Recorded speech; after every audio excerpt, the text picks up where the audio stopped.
बिस्मिल्लाहिर्रहमानिर्रहीम। अस्सलामु अलैकुम स्टूडेंट्स। भाई मैट्रिक क्लास है, हमारी केमिस्ट्री की बुक है, चैप्टर हमारा 1 चल रहा है केमिकल इक्विलिब्रियम, और इसके आज हम शॉर्ट क्वेश्चन आंसर करेंगे सेक्शन बी का।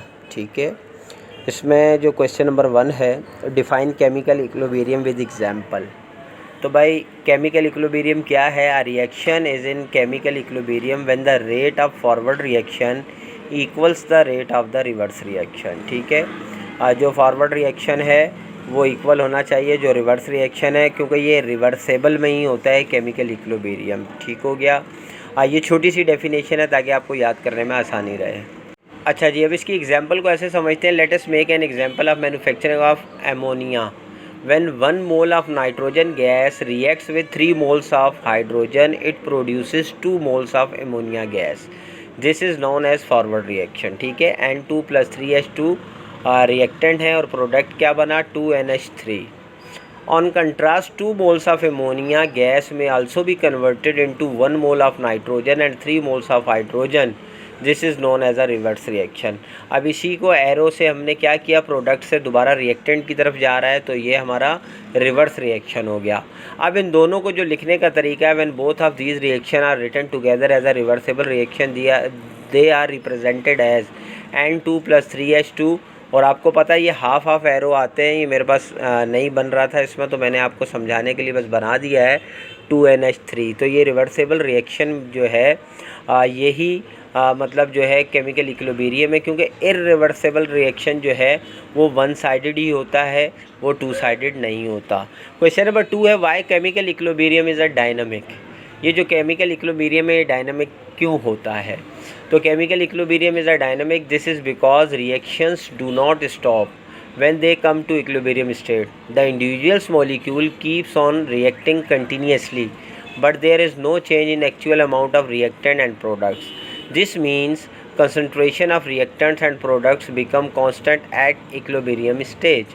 ठीक है भाई, तो ये जो है मतलब रिएक्टेंट और प्रोडक्ट चूँकि ये कांस्टेंट रहते हैं, लेकिन इनका जो है वो वर्क होता रहता है और इनका रिएक्शन जारी रहता है, लेकिन ये जो रिएक्टेंट और प्रोडक्ट हैं चूँकि ये कांस्टेंट हो जाते हैं, इसलिए इक्विलिब्रियम स्टेज होता है और ये डायनेमिक कहलाता है।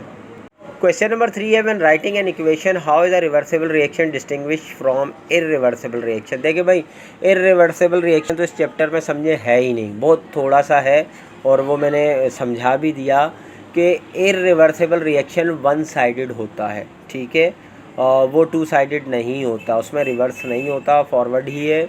The direction of a reaction can be predicted by type of arrow. हम एरो के ज़रिए उसको प्रेडिक्ट करते हैं किसी भी रिएक्शन को। Single headed arrow use for irreversible reaction. ये सिंगल हेडेड है एक साइड का, ये इर्रिवर्सिबल रिएक्शन को शो करता है, जबकि डबल है हाफ हेडेड एरोज वो दोनों तरफ का। अब ये चूँकि दोनों एरो नहीं बन रहे थे ऊपर नीचे, तो मैंने दोनों साइड एरोज लगा दिए, ये आप समझ लें डबल साइडेड एक्शन है।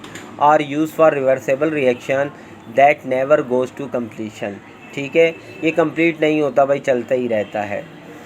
क्वेश्चन नंबर 4 है, write an equilibrium equation of mono atomic carbon and a molecule of oxygen as reactant and carbon monoxide as product. देखिए इन्होंने लिखा है कार्बन डाइऑक्साइड, नहीं लिखा कार्बन मोनोऑक्साइड लिखा, और ऊपर भी मोनो एटॉमिक कार्बन है। मोनो का मतलब होता है 1, ठीक है, एक, तो कार्बन एक सी ले लिया, फिर उसने एक ही मॉलिक्यूल ऑक्सीजन का कहा तो वो हमने ले लिया, ये हो गए दोनों रिएक्टेंट, और प्रोडक्ट क्या बन गया? CO। ठीक है, ये डबल एरो आपने जिस तरह बुक में दिए हुए ऊपर नीचे बनाकर आपने ये शो करना है रिवर्सिबल रिएक्शन, मैंने इस तरह बनाकर शो कर दिया है, तो ये हमारी इक्वेशन यूँ बनेगी। क्वेश्चन 5 है, outline the characteristic of reversible reaction. Reversible reaction की क्या खसूसियात है? Reversible reaction always attain equilibrium and never go for completion. ये कभी कंप्लीट नहीं होता और ये इक्विलिब्रियम हासिल कर लेता है। अ reversible reaction containing 2 process forward and reverse. इसमें ज़ाहिर है मैंने पहले बताया 2 रिएक्शन होते हैं, फॉरवर्ड भी और रिवर्स भी।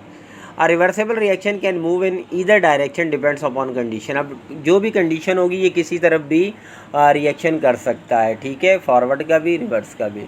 In a reversible reaction dynamic equilibrium is established before the completion of reaction. ठीक है, और रिवर्सिबल रिएक्शन में ही हमें डायनेमिक इक्विलिब्रियम भी हासिल होता है रिएक्शन कंप्लीट होने से पहले। अच्छा जी, क्वेश्चन नंबर 6 है distinguish between reversible and irreversible reaction. ठीक है, तो रिवर्सेबल के बारे में हमने काफ़ी पढ़ लिया, आप समझ भी गए होंगे। फिर दोबारा इसमें मैंने लिख दिया, reversible reaction proceeds in both directions. It's is slow process which goes through various smaller stages. इसका प्रोसेस भाई स्लो होता है, ठीक है, और इसके स्टेजेस जो स्मॉलर स्टेजेस, छोटे छोटे स्मॉल स्टेजेस होते हैं। It maintains equilibrium between the system and the surrounding. ये इक्विलिब्रियम हासिल कर लेता है सिस्टम के अंदर भी और इर्द गिर्द में भी। Reversible process proceeds in smaller steps because the driving force is small. ठीक है, अभी मैंने बताया था कि ये रिवर्सेबल जो है स्मॉलर, इसके छोटे स्टेप्स होते हैं क्योंकि ड्राइविंग फोर्स भी इसकी स्मॉल होती है। Process can be brought back to the initial state without making any change in the surroundings. ठीक है, अब आते हैं हम इरिवर्सेबल रिएक्शन की तरफ। An irreversible reaction occurs only in forward direction. मैंने बताया एक ही तरफ, आगे की तरफ ही जाता है। It is a comparatively fast process, लेकिन ये रिवर्सेबल के मुकाबले में फास्ट है। अच्छा, नो इक्विलिब्रियम इज मेंटेन, ज़ाहिर इसमें कोई इक्विलिब्रियम नहीं होता द सिस्टम, ना ही उसके सराउंडिंग के गिर्द। Irreversible process proceeds in large step because there is definite driving force required for the progress of the process. अब इरिवर्सेबल प्रोसेस जो है भाई इसके बड़े स्टेप्स होते हैं क्योंकि इसका जो ड्राइविंग फोर्स है जो इसकी रिक्वायर्ड होती है प्रोसेस और प्रोग्रेस के लिए।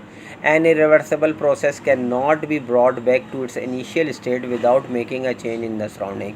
कोई भी इरिवर्सेबल प्रोसेस जो है वो कैन नॉट बी ब्रॉट, वापस नहीं आ सकता उसी जगह पर इनिशियल स्टेट पर जब तक के सराउंडिंग में कोई चेंजिंग ना की जाए।